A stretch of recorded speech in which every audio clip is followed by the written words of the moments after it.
뉴스 브리핑 성경으로 보는 세상. 이번 시간은 지난 시간의 주제와 비슷한데 미중 무역 전쟁에 관련된 소식을 가지고 좀 이야기를 해보겠습니다. 매일같이 새로 뉴스가 갱신이 되고 있는데 좋은 쪽으로 잠깐 가는 듯 싶다가 또 이제 더 나쁜 소식이 덮쳐와서 이제 모든 좋은 것들을 뒤덮어버리고, 예, 소위 말해 악화가 양화를 구축한다라고 표현할 수가 있을 만한 상황인데, 점차적으로 이제 더 이제 상황이 나빠지고 있습니다. 아, 지난 시간에도 얘기를 한 것 같은데, 한국은 이제 농업 국가가 아니고 한국은 자원 수출해서 이제 먹고 사는 나라도 아닙니다.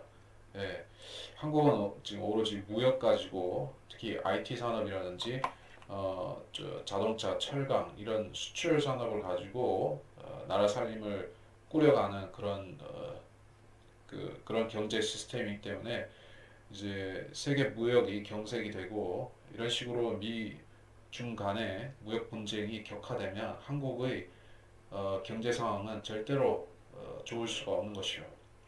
많은 사람들이 지금 위기의식을 느끼고 있고, 그래서 이제 저는 이 소식을 가지고 다루려고 합니다. 이데일리 기사입니다. 중미와의 무역전쟁에서 승리 확신한다. 중국이 미국과의 무역전쟁에서 승리를 확신한다. 이런 제목의 뉴스가 떴습니다. 뉴욕타임스 기사를 인용한 형태인데, 중국 지도자들은 도널드 트럼프 미국 대통령과의 무역 전쟁에서 승리를 확신하고 있다. 뉴욕타임스는 5일 현지 시간 정치적인 관점에서 무역 전쟁에 따른 피해가 시진핑 중국 국가 주석보다 트럼프 대통령에게 더욱 치명적이기 때문이라며 이같이 보도했다. 경제 타격 클 것, 트럼프 정치적으로 훨씬 취약해.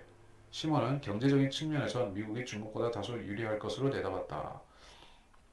막대한 대미 수출 비중을 고려하면 중국 역시 타격이 크기 때문이다. 뉴욕타임스는 냉정하게 바라봤을 때 중국은 정부가 인정하는 것보다 무역 전쟁에 더 취약하다고 지적했다.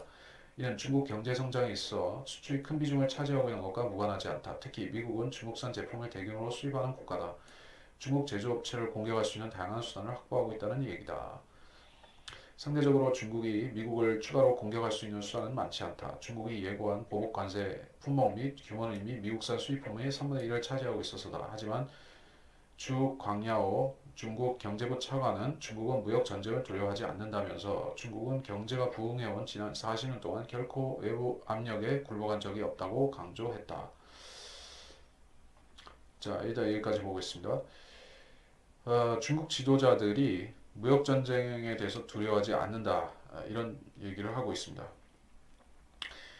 저는 이것에 대해서 전형적인 동양식 성동격설의 전술이라고 할지 아니면은 적에게 자신의 형세를 과장되게 보여줌으로써 이제 전술적 전략적인 우위를 점하기 위한 그런 소위 말해서 이제 화장성세라고 볼 수가 있겠다는 것이요.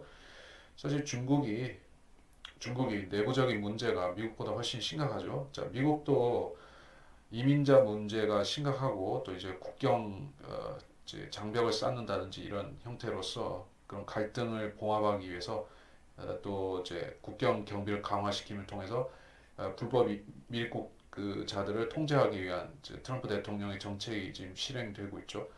자, 이런 것을 봤을 때 미국도 내부 문제가 있습니다. 인종 문제, 성소수자 문제, 또 그리고 여성 인권 그런 문제, 거기다가 이제 유색인종 문제가 다 이제 복합이 되어서 미국도 상당한 갈등 속에 있지만, 그럼에도 불구하고 미국이라는 사회가 통합될 수가 있는 이유 중에 하나가 결국에 이제 그 미국 중심주의, 미국이 세계 경제, 세계 정치, 군사를 좌우하고 있다는 이제 세계 경찰 국가로서의 위상을 미국 사람들이 자부심을 갖고 또 그런 책임 의식을 갖고 있기 때문에 미국이 통합된 사회로서 존속하고 있다는 것을 저는 생각해 보는데, 그러나 중국은 어떤 입장인가 하면 지금 중국은 미국과 자신이 G2라고 그렇게 자처하고 있으면서도 그 소위 G2에 걸맞는 위상을 전혀 갖춘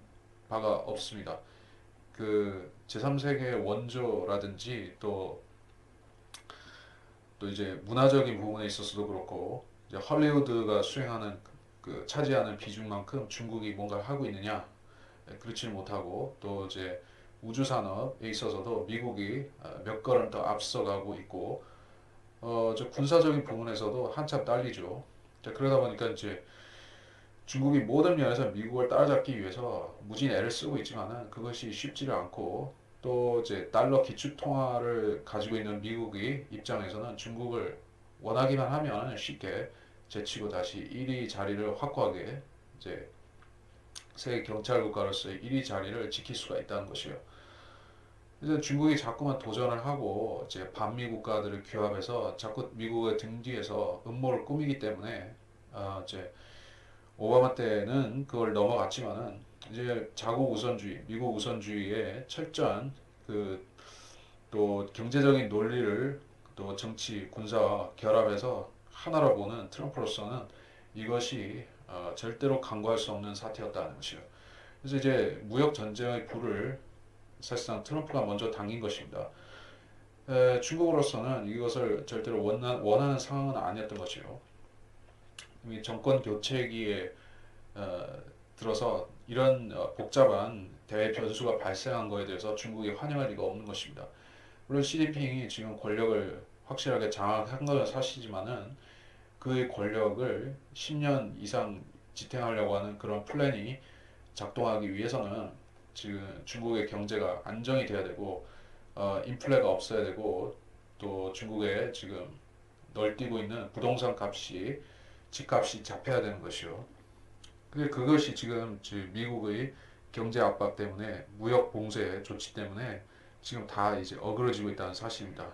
근데 중국은 이제 가만히 앉아 있으면 이러한 미국의 연타로 들어오는 경제 제재를 공격을 그대로 받고 있으면은 자체 내에서 균열이 일어날 수 있다는 것이에요. 가장 문제가 되는 것은 이제 군권에 이상이 생기는 것이죠. 지방 군대들이 이제 그 시진핑에 대해서 반기를 들 수 있는 상황. 그래서 중국은 지금 그 이념을 통해서 가까스로 공산당이라는 이제 전체주의 조직과 이제 무신론이라는 이념을 통해서 억지로 그 이질적인 여러 종족들을 한족 중심으로 통합해서 유지하고는 있지만은 이 공산주의라는 힘이 이제 공산주의라는 결속력을 가지고 이제 미국과 맞서기에는 지금 역부족이라는 사실입니다. 더구나 이제 그 중국 사람들이 이제 돈의 힘을 너무 많이 알아버렸죠. 원래 중국 사람들은 돈을 좋아하기 때문에 더 이상 이념을 가지고 전쟁터에 나가라든지 이념을 가지고 어, 미국과의 싸움에 소모품으로 희생되는 것을 중국 사람들이 그 원치를 안다는 것입니다. 물론 중국 사람들도 그 중화중심주의와 애국심이 다 있는 것은 사실입니다. 그래서 이제 시진핑은 싸움을 한번 걸어보려고 하는데, 자, 시진핑이 수습 통제 가능하다 이렇게 기사는 여기서 해석을 하고 있는데, 제가 이게 잘 보니까 이게 이데일리에서 이 기사를 쓴 게 약간 친중적인 시각을 가미를 한 것 같아요. 반면에 트럼프의 정치적인 입지가 약하다, 취약하다, 11월 중간선거 때문에 그렇다라고 여기 말을 하고 있습니다.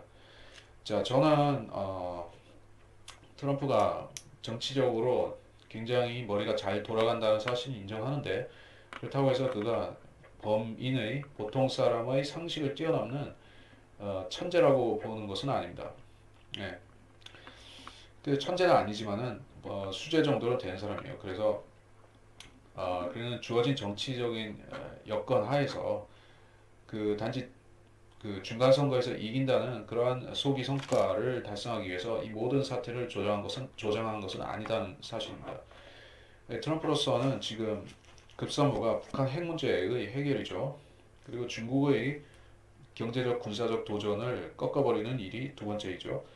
그 다음 스텝이 트럼프가 항상 강조해온 미국을 다시 위대하게 다시 위대한 아메리카를 건설하자. 이것이 트럼프의 공약이자 그의 그 그 정치 이념을 대표하는 표어라는 것입니다. 미국이 과거에 누렸던 위상, 즉 그 냉전 시대 초기에 미국이 전 세계의 경찰 국가로서 가졌던 그 엄청난 위상, 그 마샬 플랜이라든지 이제 세계 그 자유민주 세력을 대표하는 그러한 대표자로서의 위상. 이것이 지금은 어떻게 되는가? 이제 유럽과 아시아와 또 이제 오세아니아는 친미로 남아있지만은 어쨌든 세계가 다각화되면서 냉전이 해체가 되면서 그러한 위상이 많이 약해졌는데 트럼프는 그것을 전부 하나로 규합해서 미국의 힘으로 삼기를 원한다는 것이요. 그리고 그 강력한 적대 세력인 인구도 많고 경제력도 세고 군사력도 키우고 있는 막강한 상대인 이 중국을 시범타로라도 꺾어놓지 않으면 이제 미국의 그 세계 전략이 운영이 되지 않는다는 사실입니다. 자, 이제 러시아하고 미국 또 중국하고 미국과의 그런 대립 구도는 좀 차이가 있습니다. 러시아와 미국은 백인 대 백인이죠. 서양 대 서양의 싸움이죠. 자, 물론 러시아도 동양과 서양의 교차점에 있는 나라이긴 합니다만은 뭐그 러시아 정치에서 좌지우지하는 건 어쨌든 그 백인 계열들이죠. 슬라브인들, 백인들이죠. 그리고 어쨌든 그 백인과 백인 사이에는 그 서로 간에 넘지 않는 선이라는 게 존재를 합니다.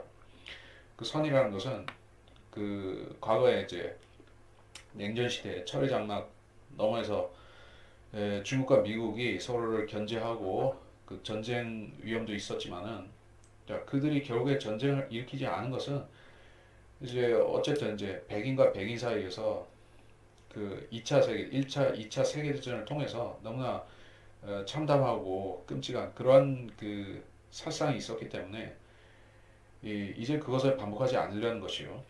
네, 그런데 지금 한반도에서 지금 벌어지고 있는 상황은 러시아가 직접적인 당사자가 아니라 중국이죠. 그 북한의 배후에 있는 세력이 중국이죠. 지금 미국은 그 아시아에 대한 상당한 트라우마를 갖고 있습니다. 그 어떤 트라우마가 하면은 이 아시아에서 미국이 공산주의 세력과 맞부딪힌 그두 개의 전쟁이 있었는데 그 중에 하나는 그 성공도 실패도 아닌 그 휴전으로서 어중간한 결과가 나왔고 한반도에서의 한국 전쟁이 그랬었고 그리고 두 번째로 베트남전인데 베트남전은 미국이 어, 완전히 실패한 전쟁이죠. 이러다 보니까 아시아에서는 유독 미국이 약하다는 것이요. 이제 미국이 군사 전략 면에서 군사 전력 면에서 보면 북한을 압도하지만 또 이제 쉽게 전쟁을 실행하지 못한 이유가 결국에 과거의 그런 전력들 때문에 그렇다는 얘기예요. 미국 사람들 자체가 베트남전에 대한 어마어마한 트라우마를 갖고 있죠. 한국 전쟁에 대해서도 상당한 트라우마가 있습니다. 그래서 이제 웬만하면 아시아 사람들하고 이제 전면전으로 붙지 않으려는 것이 미국의 전략이에요. 그러면 여러분은 이제 일본은 이겼지 않느냐 얘기를 하겠지만은 미국이 그 정상적인 방법으로 일본을 이기려고 했으면은 어마어마한 국가적인 희생을 저기 그 전력의 희생을 치렀어야 되는데 미국이 그 결국에 그 나가사키와 히로시마에 원자탄을 투하한 이유가 무엇이냐면은 그 이오지마에서 유황도에서 일본이 미군에게 엄청난 손실을 입혔기 때문에 이제 본토 침공을 하게 되면 이제 미군이 수십만 명 이상 이제 손실을 입을 것이다. 수십만이 아니라 수백만이 될 수도 있다 하는 그러한 절망적인 예측이 나와서 결국엔 그 실행하려고 계획까지 다 세워놨던 그 소위 다운폴 작전이라고 일본 본토 상륙 작전을 하질 않고 대신에 원폭을 투하한 것이요. 그러니까 이제 아시아 사람들을 진짜 굴복을 시키려고 하면 원폭 정도 써야지 가능하다는 게 미국 사람들이 생각인 것이에요. 자, 그래서 뭐 사람들이 이제 이거는 이제 이 기사와는 조금 거리가 있는 얘기가 되겠지만은 미국이 북한을 김정은 정권을 없애버리기 위해서 어떤 전술을 쓸 것이다. 이제 코피 작전, 블러디 노우즈 하는 이제 코피 작전이라는 제한적인 군사 공격을 펼 것이다. 또는 뭐 송꽃식으로 타격하는 제한전을 할 것이다. 여러 가지 예측을 합니다만은 저는 그런 것들에 대해서 참고를 하지만 아니라고 생각을 합니다. 왜 그러냐 하면 미국은 베트남전에서 지독한 교훈을 배웠고 한국전에서도 이제 원자폭탄을 사용할까 말까 하는 생각까지 했지만은 결국에 사용 안 하니까는 이제 휴전이 돼버린 것이요. 휴전까지 질질 끌려간 것입니다. 그러니까 이번에 한반도에서 또 전쟁이 발발한다면 미국은 핵폭탄을 쓸 것이에요. 반드시 쓴다고 저는 생각을 합니다. 북한에다 쓸 것이고 그것이 자칫 잘못하게 발전을 하면은 핵전쟁으로 중국이 관련된 중국이 개입하는 핵전쟁으로 발전을 할 수도 있겠죠. 자, 그렇기 때문에 미국이 그 전쟁을 하게 되면 핵전쟁으로 발전한다는 것을 미국은 이미 이제 알고 있고 또 그런 계획을 대처 방안과 계획을 갖고 있을 것입니다. 중국도 그렇게 생각할 것이고 북한은 말할 것도 없이 그렇게 알고 있습니다. 일본도 알고 이 관련된 당사국들은 다 핵전쟁에 대해서 이 한반도에서 다음번에 전쟁이 일어나면 이거는 핵전쟁이다 하는 사실에 대해서 모르지 않습니다. 그래서 그들은 이제 미국도 그렇고 북한도 쉽사리 전쟁의 불길을 당기지는 못합니다. 하지만 일어나면 이 결과는 어마어마하게 참혹하다는 것을 어, 우리는 알 필요가 있습니다. 그래서 미국은 북한을 직접적으로 때리지 않습니다. 북한을 약화시키기를 원하는데 약화시키기 위해서 지금 이제 여러 가지 그 유엔 제재와 독자 제재들을 하고 있죠. 이제 미국의 동맹국들을 참여시킨 제재를 하고 있고 중국도 억지로 제재에 참여하고 있지만은 이것으로 충분치 않다는 얘기예요. 그래서 다음 스텝으로 넘어가게 되면 이제 북한으로 향하는 모든 물자를 끊는 해상 봉쇄가 감행이 되어야 되고 어, 그 해상 봉쇄 과정에서 군사적 충돌이 중국이나 북한과의 군사적 충돌도 감수해야 되는 것이요. 그런데 해상 봉쇄를 하더라도 결국에 중국이 뒷문을 열어주고 이제 두만강, 압록강을 통해서 북한에다 계속 전략 물자들을 유입시키면은 미국의 봉쇄가 효과가 떨어지는 것입니다. 물론 북한이 상당한 곤란을 겪게는 만들 수 있지만은 경제적으로 압박할 수는 있지만은 완전히 두 손 들고 핵을 포기하게끔 만들 수 있는 그 정도까지 안 갈 수 있는 것이요. 또 그렇게 가는 데 있어서 굉장히 시간이 많이 걸린다는 얘기입니다. 그래서 미국은 먼저 중국의 경제를 아예 이제 초토화시키기로 그렇게 작정을 한 것이요. 중국이 북한에다 뭘 퍼줄 엄두도 낼 수 없을 정도로 중국을 경제적 공공 상태로 빠뜨리고자 하는 것입니다. 이것은 핵전쟁보다는 나은 해법이라고 볼 수가 있겠죠. 한국으로서도 마찬가지고, 자, 중국을 말려 죽이기 위해서 미국이 지금 경제 폭탄들을 투하한다면은 한국은 영향을 안 받느냐는 거예요. 어마어마한 영향을 한국이 받게 되죠. 왜냐하면 한국은 이제 중국으로 굉장히 많은 반도체를 포함한 중간재들을 수출하고 있기 때문에 중국의 대미 수출이 꺾이게 되면은 한국의 대중 수출에도 타격이 오게 되어 있습니다.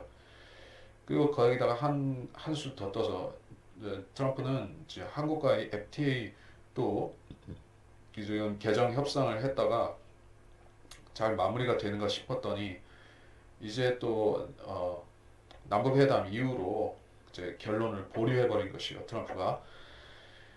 그러니까 이제 한국이 중국이나 별 다를 바 없이 북한에다 이제 북한의 경제적 지원을 해주려고 하는 것을 트럼프가 알기 때문에 한국 경제도 이제 곤란하게 만들어야겠다는 것이요. 북한에 돈을 줄 수 없게끔 만들겠다. 물자를 줄 수 없게끔 만들겠다.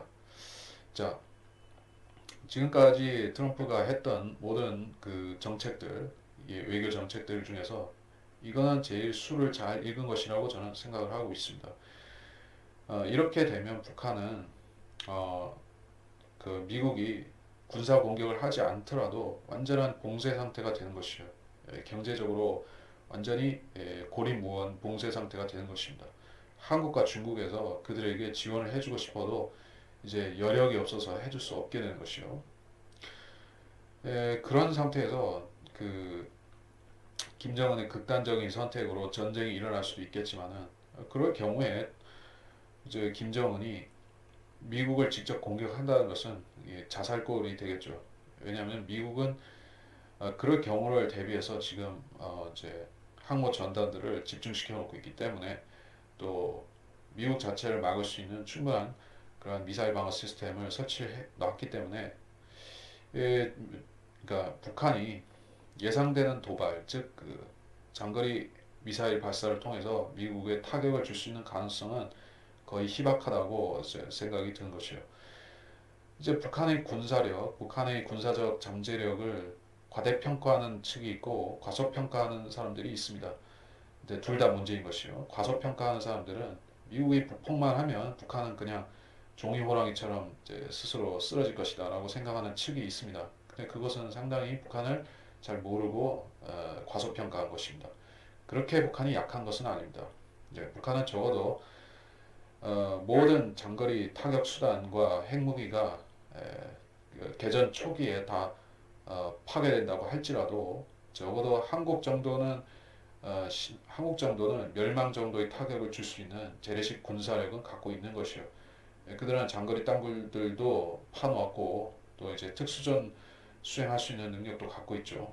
그 때문에 북한의 그런 장거리 미사일을 다 없앤다고 할지라도 한국은 절대로 안전할 수가 없습니다. 또는 일본까지도 어떻게 될지를 모르는 것이요.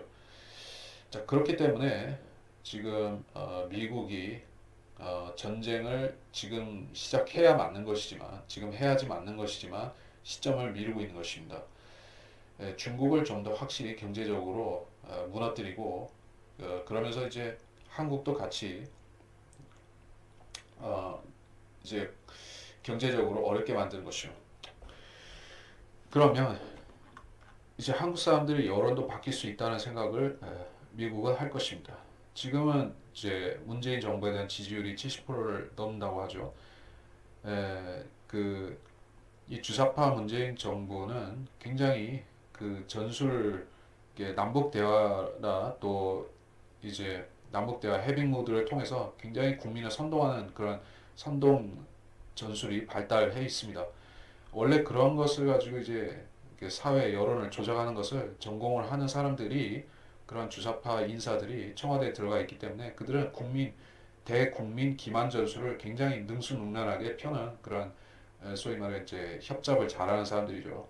그러니까 그들은 트럼프는 속일 수 없고 CIA는 속일 수 없고 모사드는 속일 수 없겠지만은 한국의 어리석은 국민들은 잘 속일 수가 있는 것이요. 그래서 지지율을 70% 이렇게 유지를 하면은 또 이제 대외적으로도 명분이 생기죠. 아, 그러니까 지금 트럼프가 한국에 대해서 엄청난 불만을 갖고 있고 이제 문재인에 대해서도 진짜 예, 진짜 한 대 치고 싶을 것이에요. 그런데 어떤 구체적인 언사를 안 하고 있어요. 적대적인 그 직접적으로 언급을 안 하고 있습니다. 왜 그런 것이냐 하면은 어, 한국에 대해서 이 이적행위, 북한에 대해서 접근하고 중국에 대해서 협잡하는 그런 것을 몰라서인 게 아니라 여기서 더 건드리면은 한국 사람들이 반미 감정이 강해지죠. 그러면서 이제 한국의 보수 우익들이 계속해서 이제 반중 친미를 하자고 하는데 그 명분이 약해질 수가 있죠. 이제 FTA 개정과 관련해서는 상당한 반미 감정을 조장할 수 있는 이슈지만은 지금 문재인 정부가 이 문제를 아직까지 적극 비화시키지는 않고 있습니다. 왜냐하면 이제 그 실상이 알려지면은 그 지지율이 떨어질 수 있기 때문에 미국과 비밀리에 굴욕적인 협상이라도 했다는 것이 알려지면 지지율이 급락할 수가 있기 때문에 이제 감추고 있죠. 미국도 마지막 카운터 펀치는 남북 회담이 끝난 후에 날리려고 지금 보류하고 있는 상태다.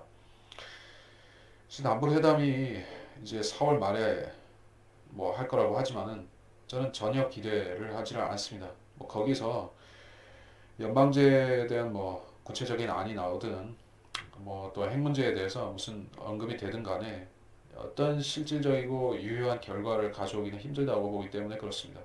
또 이 주사파 이제 문재인 정부는 북한 핵 문제를 근본적으로 해결하겠다는 의지가 별로 없어 보입니다.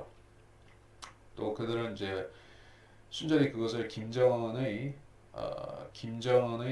그 자비심에 맡겨야 되는 상황으로 자꾸만 이 형세를 몰고 가고 있는 것이요. 북한에 대해서 압박할 수 있는 모든 수단들을 이제 한국 정부는 회피하고 있죠. 특히 한미 군사 훈련에 있어서도 그들은 매우 소극적인 자세를 견지하고 있는 것이요. 그렇기 때문에 북한에 대한 압박을 줄여준다면 어떻게 김정은이 핵을 포기하려고 하겠습니까?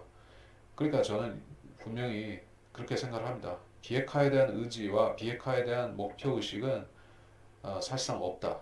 예. 비핵화 대신에 이 문재인 주사파 정부가 추구하는 것은 북한과의 이제 낮은 단계의 연방제를 실행하는 것이고 그러면서 이제 핵을 가진 채로 남북 연방제를 실행함으로써 어, 미국과 결별하고 안에 제3세계 연맹에 들어가겠다는 것이요.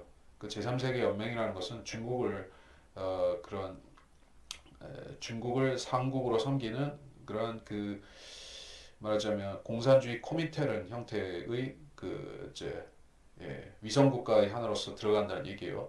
그게 무슨 얘기냐면은 과거에 이제 러시아가 동유럽의 위성 국가들을 거느렸었죠. 폴란드, 체코슬로바키아, 루마니아, 불가리아 이런 식으로 그들은 위성 국가들을 가지고 세를 과시했었습니다.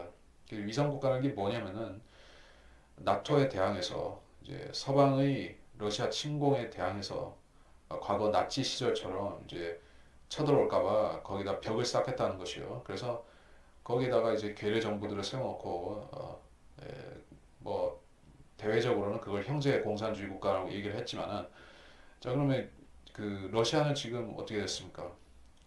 완전히 그 소 연방 자체가 해체되면서 나라 자체가 풍지박산 나면서 이제 보잘것없어졌죠. 그러다가 이제 조금씩 다시 끌어모으고 있는 중이긴 합니다. 이제 발트 3국, 에스토니아, 라트비아, 리투아니아 그 세 나라도 이제 자체적으로 인구 면에서나 군사력 면에서나 러시아의 다시 재팽창을 막을 수가 없는 상황에 처해 있고 에, 러시아도 다시 위성국을 욕심내고 있고 시리아에서도 그런 짓을 하고 있고 이제 중국도 똑같다는 얘기예요. 그 주변국으로 위성국을 삼을 만한 나라가 없을까 좀 둘러봤는데 다 이제 반중적인 나라들입니다. 예, 북한까지도 그렇게 과거처럼 친중적이지를 않아요. 그래서 이제 중국은 이제 그 미국이 그 김정은을 제거하는 것을 오히려 환영할 수도 있습니다. 그걸 기반으로 해서 중국의 친중 정부를 다시 구성할 수 있다면 중국은 그걸 오히려 상황을 반길 것이요. 그리고 미국은 그런 중국의 검은 속을 모르지를 않습니다. 그래서 북한 먼저 치질 않습니다. 미국은 북한을 먼저 쳐버리면은 그 북한의 권력의 공백 상태가 발생을 할 텐데 김정은이 제거되고 그 무주공산에 누가 권력을 잡느냐에 따라서 북한이 갑자기 친중 또는 괴뢰 국가가 될 수도 있는 것이요. 물론 미국 편이 될 수도 있겠지만은 그거는 너무나 위험하다는 얘기예요. 그렇기 때문에 이 중국을 먼저 요리에 놓지 않고서는 북한 문제를 건드리기가 어렵게 돼 있다는 것입니다. 실질적으로 이제 중국에서 북한의 경제 원조를 제공하는 것도 골칫거리지만은 이제 그 미국이 북한을 정리하고 나면 어부지리로 중국이 북한으로 진출할 수도 있기 때문에 그거는 막아야 된다는 얘기입니다. 그래서 지금 경제적으로 중국에 엄청난 타격을 입힘으로써 이제 사실상 제가 원하는 것은 그거라고 보는데 뭐냐면 중국을 과거 1920년대 또는 30년대 그 국공 내전과 그 이제 중일 전쟁 당시에 그런 분열되고 질이 멸렬한 상태, 각지의 군벌들이 난립하고 또 중앙 정부에 대항하는 상태 이런 비슷한 상황으로 다시 돌려놓으려고 이렇게 생각을 하는 것 같습니다. 그러니까 저는 미국이 중국을 직접적으로 뭐 분할 점령이라든지 직할 점령을 하겠다는 그런 의도가 있다고 보지는 않습니다. 미국이 이제 베트남전과 한국 전쟁을 통해서 이 아시아에 대해서 많은 교훈을 얻었어요. 아시아 사람들은 식민 지배하기가 쉽지는 않다는 게요. 이제 인도지나 반도에서 프랑스가 인도차이나 식민 지배를 했지만은 그렇게 쉽지가 않았던 것입니다. 이 아시아 또 동북아시아 쪽으로 가면 다 이게 만만한 국가들이 없어요.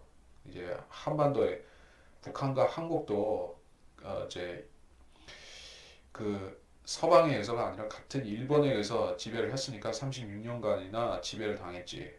이 서양이 지배를 했으면은 그렇게 만만하지가 않았습니다. 그리고 이제 미국은 영국의 인도 지배를 물론 그것을 참고를 해서 중국도 요리하려고 할 수도 있습니다. 근데 여러분이 잘 아셔야 될 것은 인도는 그것이 이 영국의 식민 지배가 가능했던 것이 인도 자체가 이제 그 무굴 제국 하에서 분열 상태에 각지 지방이 분열되어 있는 상태였기 때문에 그 분열을 잘 이용해서 영국이 먹어 들어갈 수가 있었던 것이에요. 나중에 보면 인도 지배를 하다가 영국이 그 너무나 많은 국력을 그 인도 식민지 경영에 쏟은 결과 영국 자체가 힘이 약해지고 2차 대전 때 가서는 그것이 현저히 드러났던 것을 우리가 알아야 됩니다. 인도라는 식민지를 엄청난 그 인구의 식민지를 지배하면서 영국도 힘이 들었던 것이요. 미국의 세계 전략, 세계 패권 전략은 그래서 점령 위주가 아니라 이제 친미 국가를 만드는 것을 위주로 하고 있다는 것을 여러분이 아셔야 됩니다. 미국은 이제 마지막으로 정복한 그 식민지 국가는 그 어디였었습니까? 필리핀이죠, 필리핀. 근데 지금 필리핀은 독립을 했으니까 미국이 전 세계를 놓고 봤을 때 직할 식민지로서 거느리고는 그런 영토가 없습니다. 뭐 혹자는 하와이가 예전에 미국이 점령한 식민지 아니냐라고 할 텐데 거기는 이미 이제 미국의 주로서 편입이 됐으니까 그거는 좀 논외로 봐야 될 것이고 그 외에 미국이 뭐 중남미라든지 뭐 아시아나 유럽에 자기 식민지화 시킨 나라가 있습니까? 없어요. 없습니다. 영국은 미국의 우방이고 혈맹이고 또 이제 실질적으로 미국의 꼬북 나라이지만은 뉴질랜드나 호주도 그렇고 캐나다도 다 미국의 동맹이지만은 그 나라들을 미국이 점령하려고 하지 않습니다. 미국화 시키려고 하지 않아요. 그냥 친미 국가이면 충분합니다. 그래서 이제 대한민국도 미국이 이제 그 그동안의 친미 국가로 이제 유지를 시키려고 했었고 지금도 그 정책은 바뀐 적은 없습니다. 근데 이제 친미 국가냐 반미 국가냐 하는 것이 이제 미국이 전 세계를 운영하는 전략에서 키인 것이요. 어떤 나라가 반미 국가화 된다고 하면 미국은 그때부터 그 나라를 이제 정치에 대해서 개입을 하고 이제 공작을 하고 또 이게 안 되면은 봉쇄를 하고 북한처럼 그렇게 이제 장기 봉쇄를 하고 이렇게 들어가는 것이요. 한국은 지금 친미 노선에서 말하자면 반미 노선으로 갈아타는 중에 있는 것입니다. 그러다 보니까 많은 한국 사람들이 지금 많은 혼란을 느끼고 있어요.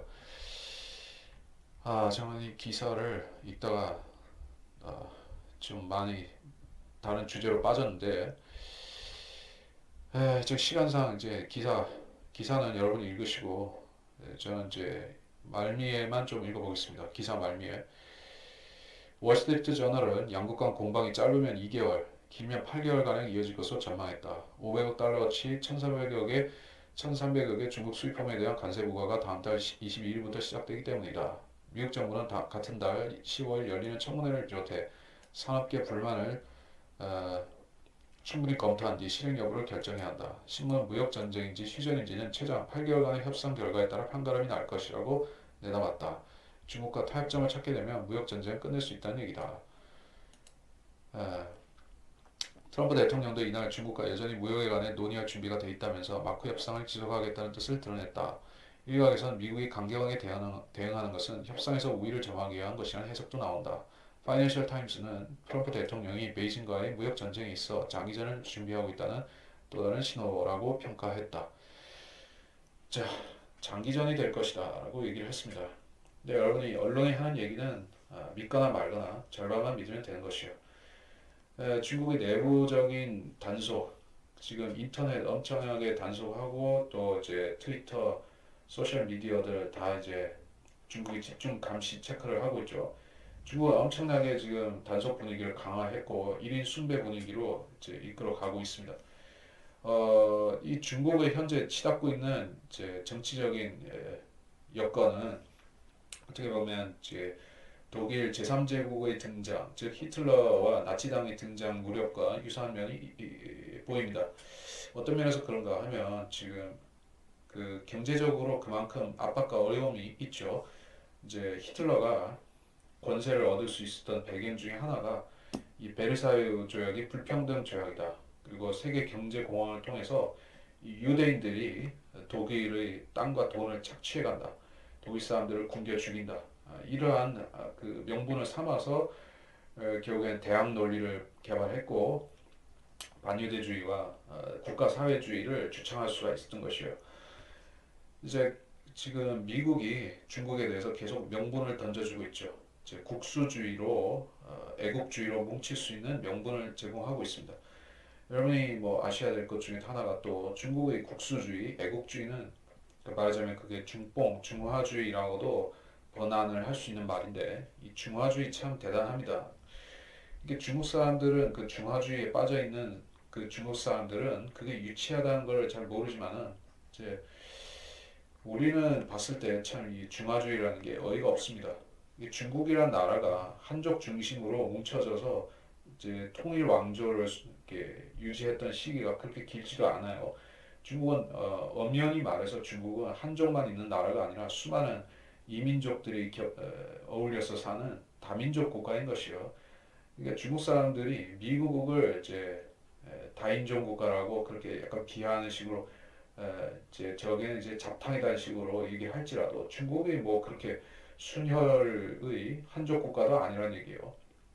한족이 권력의 중심에 있으면 항상 그 이민족들이 준동을 부려서 그 체제가 오래 가지 못했습니다.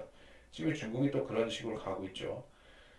그래서 그 점에서 독일이 그 인종주의, 아리안족, 독일인 중심주의를 내세우면서 이민족을 배척하려고 했었던 상황. 이것과 지금 시진핑이 그 북한과 한국의 그, 그 중국에 대해서 북한과 한국이 위협을 가한 것을 지금 견제하려고 사드 배치에 관해서 한국을 경제적으로 탄압하고 압박하고 이랬던 거하고 뭔가 좀 비슷하지 않습니까? 그래서 이 경제 전쟁이 시작되면 그 다음 단계로 이제 경제 전쟁의 결과로 이제 군사적인 어, 그 각축이 있게 되어 있죠. 그건 이미 일어나고 동시에 진행 중이기도 하지만은 여기서 파이낸셜 타임스에서 8개월 얘기를 하고 있는 것은 이제 올해 연말까지 그렇게 쭉 이어져 갈 것이다. 이제 11월 중간 선거까지 이 대치 국면이 지지부진하게 갈 수가 있다. 이렇게 보기 때문에 그렇습니다. 이제 미국은 장기전을 장기전을 원하지 않을 거라고 저는 생각을 합니다. 트럼프의 구상에 장기전보다는 단기 결전을 선호할 것이라고 생각을 합니다. 중간 선거에서 중국 문제도 중국과의 무역 전쟁도 계속 이슈가 펜딩으로 남아 있고 또 북한 핵 문제도 계속 이제 미해결 답보 상태로 남아 있다고 하면 트럼프의 신임도에 플러스가 될 리가 만무한 것이요. 중국이든 북한이든 어느 정도 일단락을 지어놓지 않고서는 트럼프는 정치 생명에 타격을 받습니다. 지금까지 트럼프가 전략적인 면에서 실수를 한 것은 없었지만은 만일에 이 신문이 얘기하는 것처럼 장기전으로 8개월 이상 연말까지 끌고 간다면은 어떤 현저한 소득도 없이 미국의 경제만 어렵게 만들면서 이 무역 전쟁을 끌고 간다면은 트럼프는 최악의 실수를 하게 될 것이요. 그는 연임을 보장받을 수 없는 상황까지 갈 수가 있습니다. 그리고 트럼프가 그런 식의 타격을 받게 되면은 한국은 좋을 것이 없습니다. 예, 지금은 이제 미중 무역 갈등 때문에 경제적으로 이제 경색돼서 어렵다고 할지언정 미국이 그렇게 하니까 중국이 이 한반도 전략을 마음대로 구사를 못하는 그런 우리의 이점은 있죠.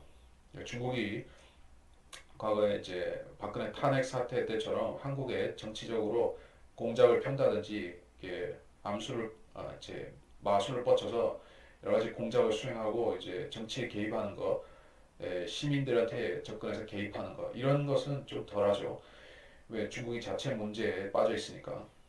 근데 미국이 중국과의 경제 전쟁에서 이기지 못한다면 지지부진하다가 이제 철수해 버린다면은 이제 판을 걷어버린다면은 중국은 기세 등등해서 이제 한반도를 통째로 먹어버리기 위해서 갖은 수를 부릴 것이에요.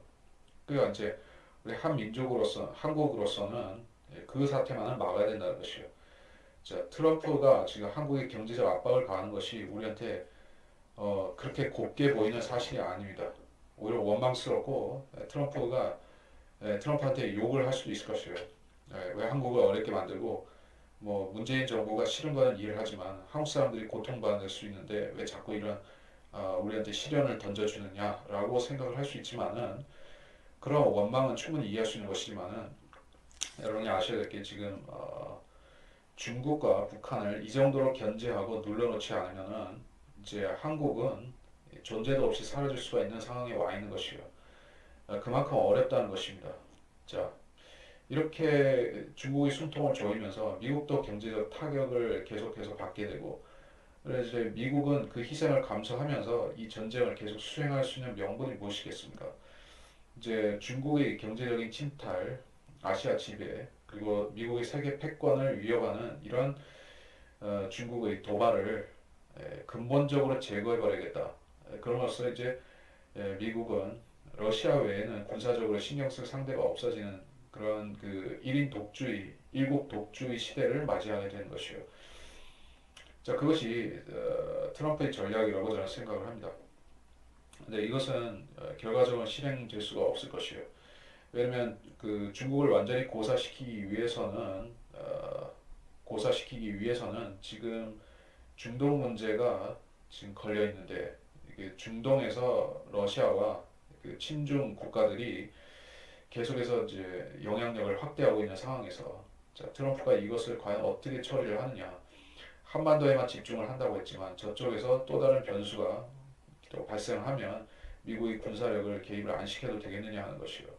지금 이스라엘 쪽에 이 미국은 중동 문제의 전권을 이제 맡기기 시작했습니다. 이제 이스라엘이 중동에서 경찰 국가 노릇을 하라고 그렇게 비공식 승인한 것이나 마찬가지라고 저는 생각을 합니다. 자, 이스라엘은 지금까지 미국이 집중 견제를 하면서 중동에서 이제 깡패짓을 하지 마라 이렇게 단속을 해오는 입장이었었습니다. 그것은 이제 미국이 전 세계에서 즉 아시아와 중동 모두에서 동시에 군사 전력을 펴고 막대한 군비를 지출하면서 전략을 써왔지만은 이제 트럼프는 중국이라는 막강한 상대를 지나가기 위해서는 결국 동아시아의 군사력과 이제 모든 정보력을 집중해야 되는데 이제 중동 문제를 가지고 시선이 분산되면 곤란하겠다는 것이요. 그래서 이스라엘의 그 역할을 일임하고 중동 문제는 이스라엘이 경찰 국가로서 당분간 책임지도록 하겠다. 그리고 한반도에 집중하겠다. 이런 전략적인 판단을 내렸습니다. 그래서 장기전이 되든 단기전이 되든 이 경제 전쟁, 무역 전쟁의 상황은 한국의 경제에 많은 타격을 줄 것입니다. 그리고 우리의 경제는 더 어려워질 수밖에 없습니다. 그 와중에서 지금 한반도에서는 남북 정상회담이라는 하나의 쇼가 진행이 될 예정에 있습니다. 이것이 저는 쇼라고 그렇게 말을 하는데 왜냐하면 남북 정상회담을 통해서 지금 우리가 의미 있는 결과를 도출해 낼 것이 없기 때문에 그렇습니다. 이산가족 상봉은 지금 실질적으로 IMF급 경제 위기가 오더라도 그것에 대해서 여론을 호도할 수 있는 수단은 될지언정 전혀 실제로의 해법이 아닙니다. 우리 경제 위기를 해결할 해법이 못 되는 것이요. 금강산 관광 재개라든지 개성공단을 뭐 확대 재개한다든지 뭐 그런 것들도 다 부수적인 것이요.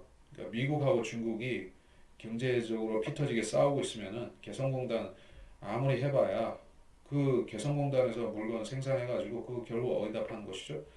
미국을 포함해서 서방 국가들에 팔고 뭐 내수로도 돌릴 수 있겠지만은 어쨌든 중국과 미국이 그 물건을 사줘야 될 나라들 아니겠습니까? 이제 그런데 지금 경제적으로 아시아가 다 이제 블록 경제로 묶여 있고 경제 전쟁이 진행 중이면은 개성공단 해봐야지 그게 뭔 소용이 있냐는 얘기예요. 물건 팔 데도 없습니다. 이제 그 금강산 관광도 마찬가지인 것이요. 그것도 결국에는 이제 내수 경제가 뒷받침을 해줘야지 거기다가 뭐 돈을 퍼 부을 수가 있는 것이지. 여기에 금융이 다 이제 초토화되고 있는데 금강산에다 어떻게 돈을 쓸 수가 있겠어요? 재개발도 해야 되고 시설도 다시 이제 다 썩혔기 때문에 다시 다 이제 보수하고 해야 되는데 그런데 들어갈 막대한 돈들을 미국이 미국이 허락해 주지 않는데 어떻게 투입을 하겠냐는 얘기입니다. 그러니까 이제 남북 정상회담을 100번 해봐야 소용없다는 얘기예요. 지금 상황에서는 더더욱이 쓸모없는 짓이다. 자, 그러면 우리 어떤 결론을 내릴 수가 있겠습니까? 이런 그 경제적인 어려움은 한국 사람들이 한번 경험한 바가 있죠. 이미 IMF 사태를 통해서 한국 사람들은 경제 위기에 대해서 한번 체감을 하고 넘어갔습니다. 그래서 이번에도 순진한 국민들은 문재인 정부에게 속아서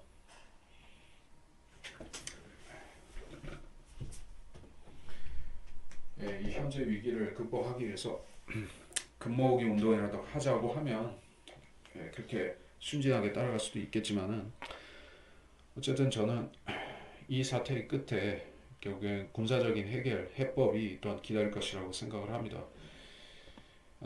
동서냉전이 해체가 될 때 그때는 전쟁이 없이 됐기 때문에 사람들이 이제 공산주의와 자본주의, 자유시장 경제의 싸움이 그 무혈로 종지부를 찍었다고 생각을 했습니다.